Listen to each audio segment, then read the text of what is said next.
हमने कुछ समय पहले ही देखा है कि कैसे जेल से ही फाइलों पर साइन किए जा रहे थे। संविधान हर जनप्रतिनिधि से ईमानदारी और पारदर्शिता की उम्मीद करता है। हम संविधान की मर्यादा को तार तार होते नहीं देख सकते।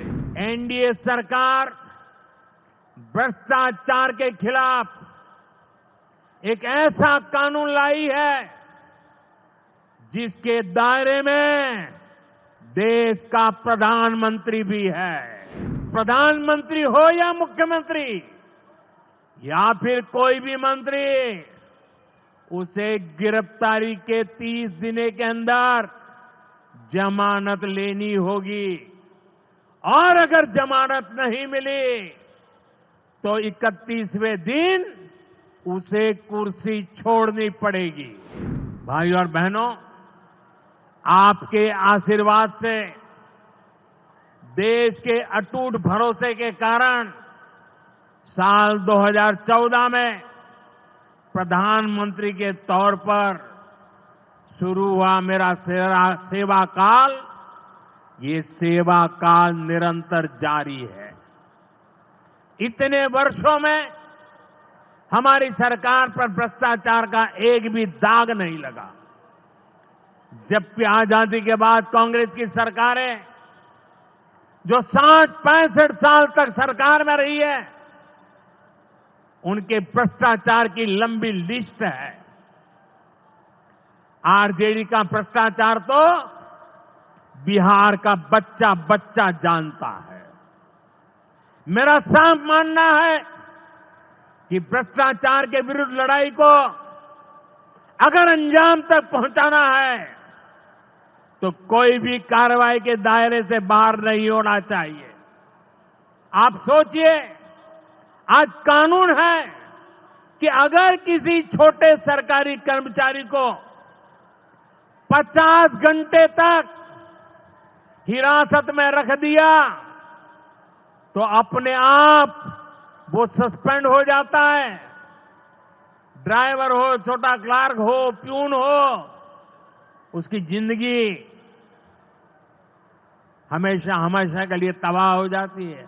लेकिन अगर कोई मुख्यमंत्री है, कोई मंत्री है, कोई प्रधानमंत्री है, तो वो जेल में रह करके भी सत्ता का सुख पा सकता है। ये कैसे हो सकता है? हमने कुछ समय पहले ही देखा है कि कैसे जेल से ही फाइलों पर साइन किए जा रहे थे। जेल से ही सरकारी आदेश निकाले जा रहे थे।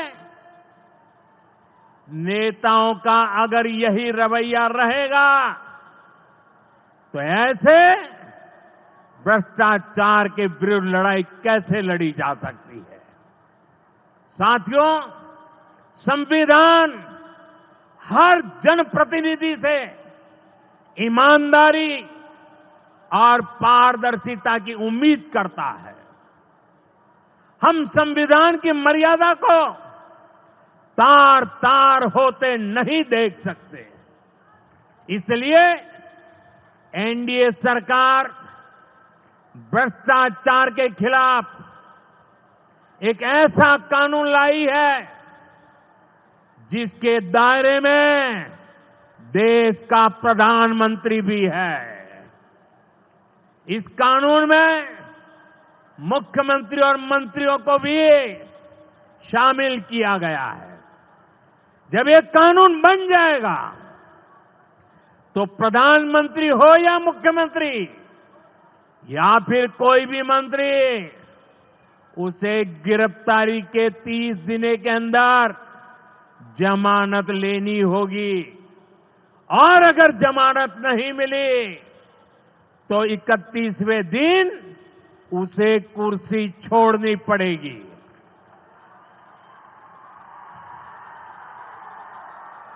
आप कहिए भाइयों, जो जेल जाएं उसने कुर्सी छोड़नी चाहिए कि नहीं छोड़नी चाहिए? क्या वो कुर्सी पर बैठे रह सकता है क्या? क्या वो सरकारी फाइलों पे साइन कर सकता है क्या? क्या जेल में से कोई सरकार चला सकता है क्या? और इसलिए ऐसा सख्त कानून बनाने की तरफ हम आगे बढ़ रहे हैं। लेकिन साथियों, ये आरजेडी वाले, ये कांग्रेस वाले, ये लेफ्ट वाले इस कानून का विरोध कर रहे हैं। ये बहुत गुस्से में है और कौन नहीं जानता उनको किस बात का डर है। जिसने पाप किया होता है वो अपने पाप को दूसरों से छुपाता है, लेकिन खुद को भीतर से जानता है कि क्या खेल खेला है। इन सब का भी यही हिसाब है। ये आरजेडी और कांग्रेस वाले कोई बेल पर बाहर है, कोई रेल के खेल में अदालत के चक्कर लगा रहा है, और जो जमानत पे बाहर घूम रहे हैं भी आज इस कानून का विरोध कर रहे हैं। इन्हें लगता है कि अगर ये जेल चले गए तो इनके सारे सपने चकनाचूर हो जाएंगे, और इसलिए सुबह शाम ये लोग मोदी को भांति भांति की गाली दे रहे हैं और इतने बौखलाए हुए हैं कि इस जनहित के कानून का विरोध कर रहे हैं। हमारे राजेंद्र बाबू, बाबा साहब आंबेडकर ने कभी सोचा भी नहीं था, कभी कल्पना भी नहीं की होगी कि सत्ता के भूखे लोग भ्रष्टाचार करेंगे और जेल जाने पर भी कुर्सी से चिपके रहेंगे।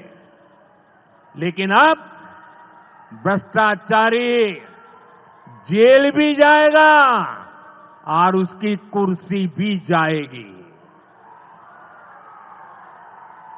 भारत को भ्रष्टाचार से मुक्त होने का संकल्प देश के कोटि कोटि लोगों का है। ये संकल्प सिद्ध होकर रहेगा। हमसे जुड़े रहने के लिए हमारे YouTube चैनल को सब्सक्राइब करें और नई वीडियो की नोटिफिकेशन के लिए बेल आइकॉन को दबाएं।